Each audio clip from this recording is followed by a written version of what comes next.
Allô mon roi lion, j'espère que tu vas bien et c'est Vincent pour l'école du jeu.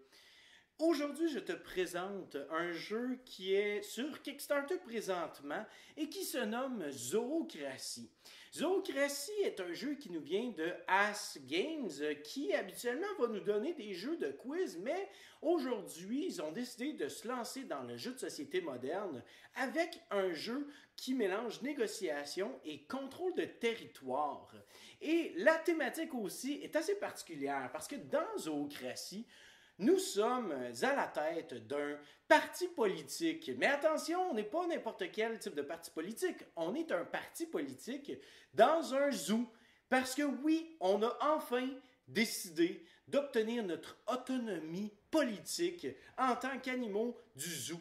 Et le but des joueurs, ce sera de soudoyer les différents animaux du zoo pour obtenir leur vote qui nous donnera des sièges dans la campagne parlementaire et par la suite on pourra créer un gouvernement et ce gouvernement-là pourra par la suite implémenter des lois politiques, des lois législatives et le joueur ayant implémenté le plus de lois législatives emporte la partie. Ce qui est intéressant de Zoocratie tout d'abord, c'est de dire que le jeu nous propose vraiment un aspect politique quand même assez bien développé, dans le sens où est-ce que on va apprendre, on va tout d'abord utiliser des termes qui sont utilisés fréquemment dans la politique en général et ça va nous donner un peu une perspective sur comment est-ce que les choses fonctionnent. On s'installe autour de ce jeu-là et on apprend vraiment les rouages de la politique et comment est-ce que le tout fonctionne. Sans oublier que le jeu est vraiment superbe.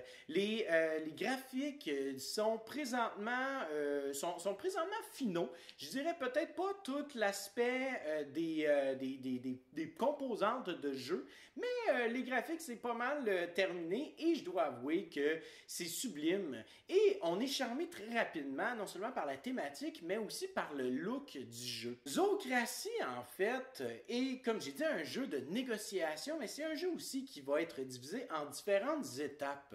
La première étape, et celle-ci sera jouée une fois aux 2 tours, c'est l'étape de l'élection du président.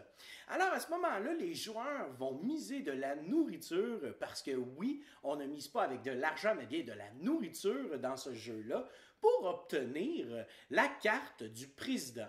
Et le joueur ayant misé le plus lors de cette phase-là obtiendra la carte président et deviendra le président pour les quelques prochains tours. Ce qui est intéressant et ce qui est important de savoir, c'est que le président non seulement implémentera une loi législative immédiatement après avoir reçu son statut, mais aussi pourra soudoyer les animaux du zoo de façon plus prominente, de façon plus efficace, disons-le ainsi. La deuxième étape du jeu, c'est la campagne électorale. Alors, les joueurs vont se promener dans le zoo et vont placer des jetons de nourriture dans les différents enclos des animaux. Et chaque enclos a son lot de sièges à la Chambre des communes. Parce que oui, le but, c'est d'obtenir le plus de sièges possible à la Chambre des communes. On a un maximum de 5 nourritures que l'on pourra placer pendant la campagne électorale, et ça dans différents enclos. Une fois cette campagne électorale terminée, eh bien, nous passons à la suite à une phase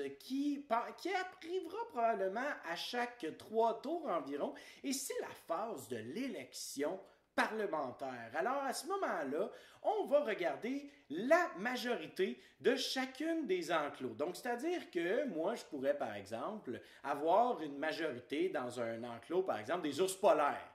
Et cette majorité-là me donnera 5 sièges dans la Chambre des communes. Et certains enclos vont obtenir des sièges pour la personne qui est arrivée en 2e position dans cet enclos spécifique. Comme par exemple, je parlais tout à l'heure des ours polaires, eh bien la seconde personne qui sera en tête chez les ours polaires obtiendra 3 sièges plutôt que 5. C'est quand même un très très bon avantage. Maintenant, c'est le temps qu'on passe aux choses sérieuses parce que le joueur ayant obtenu le plus de sièges dans la Chambre des communes devra élire le premier ministre, le ministre des Affaires étrangères et finalement le ministre de la Défense. Tous les joueurs qui n'obtiendront pas un poste dans le ministère actuel sera considéré comme faisant partie de l'opposition. La personne qui a le plus de sièges déterminera qui seront les ministres et par la suite, les joueurs voteront en faveur ou à l'opposition de cette élection. Et si le joueur possède la majorité des votes, alors à ce moment-là, eh bien, c'est simple, on a élu un nouveau gouvernement. Yay! Par contre, si on n'obtient pas la majorité, alors à ce moment-là, eh bien, le deuxième joueur ayant le plus de sièges dans la Chambre des communes du Zoo devra sélectionner un nouveau gouvernement. Et ainsi de suite, jusqu'à temps qu'on ait un gouvernement d'élus. Comment est-ce qu'on fait pour avoir la majorité? Eh bien, c'est super simple. On va tout simplement calculer le nombre de sièges totaux que tous les joueurs possèdent et il faut avoir au minimum 50% ou plus de ce nombre-là.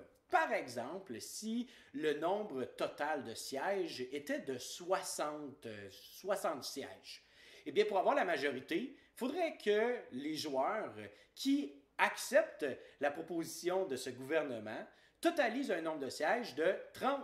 Donc, comme ça, pas de problème, on a passé la majorité et on a un nouveau gouvernement. Yeah! Les joueurs ne faisant pas partie de ce nouveau gouvernement feront partie de l'opposition et on donnera la carte crocodile, la carte de l'opposition, aux joueurs ayant le plus de sièges faisant partie de l'opposition. Et ce joueur-là pourra décider à des rounds où est-ce qu'on n'a pas élu un gouvernement, de renverser la vapeur, donc de créer un nouveau gouvernement, et on retombera en élection d'un gouvernement que M. le Crocodile, M. de l'opposition, a décidé par lui-même. Si ça passe, eh bien on a un nouveau gouvernement. Yeah! Si ça passe pas, c'est pas grave, M. Crocodile aura essayé. Meilleure chance la prochaine fois, c'est pas grave. Là, on arrête d'avoir du plaisir parce que s'en vient un événement auquel les joueurs ne peuvent pas s'attendre du tout. C'est l'étape de l'événement. Alors, on a un petit paquet de cartes et à chaque round, on va piger une carte événement et on devra imposer cet événement-là à tous et à chacun.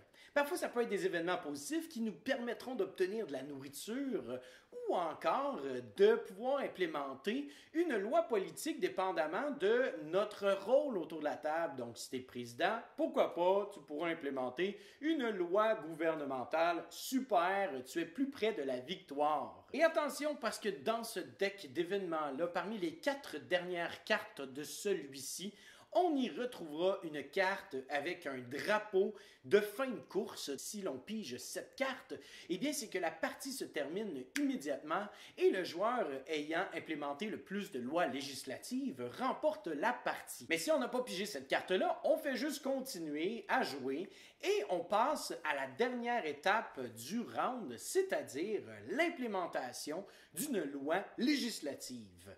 Les joueurs faisant partie du ministère ont préalablement fait des discours politiques pour promouvoir certains partis et leur donner en fait une faveur pour essayer d'obtenir leur vote. Et évidemment, la politique, on le sait très bien, les choses, ça se passe pas tout le temps. Hein? On fait des promesses puis on se rend compte que le parti, ben malheureusement, il a échoué, il n'a pas réussi à tenir sa promesse. Et c'est la même chose ici. Alors le premier ministre décidera d'une personne autour de la table, un seul parti, qui pourra implémenter une nouvelle loi gouvernementale. Le premier ministre, par contre, pourrait décider de se proclamer comme étant celui qui implémente une nouvelle règle gouvernementale.